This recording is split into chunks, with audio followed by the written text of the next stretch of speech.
Kebakaran hebat terjadi di Gang Ma'ruf RT 04 Kelurahan Bandung Kiri, Kecamatan Lubuk Linggau Barat 1, Kota Lubuk Linggau pada Kamis 30 Desember sekitar pukul 4 sore. Kebakaran tersebut mengakibatkan 4 rumah hanya tinggal puing-puing dan 1 rumah hangus. Tidak ada korban jiwa dalam musibah itu, namun 4 kepala keluarga masing-masing Mursyid, Erniati, Riki, dan Tar kehilangan tempat tinggal.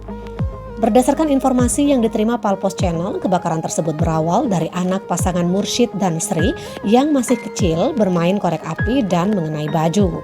Diduga takut ketahuan dan dimarah orang tuanya, baju yang terbakar itu langsung disimpan di dalam lemari. Akibatnya, api dengan cepat menyambar ke dalam isi lemari lainnya dan makin membesar. Kebetulan korban Mursyid menjual LPG di rumahnya, sehingga membuat api tidak dapat terkendali dan dengan cepat menyambar ke rumah tetangga. Kondisi itu sontak membuat tetangga sekitar rumah korban panik. Sebagian ada yang berteriak minta tolong, ada juga yang berlari ke sana kemari. Sebagian lainnya justru berusaha menyelamatkan perabot rumah tangga dengan memindahkan barang-barang tersebut menjauh dari rumah korban. Ada juga yang mengumandangkan azan.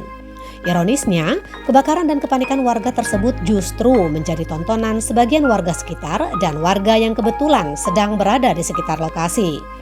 Api baru berhasil dipadamkan lebih dari 1 jam kemudian setelah petugas pemadam kebakaran dibantu warga bahu-membahu menjinakkan si jago merah.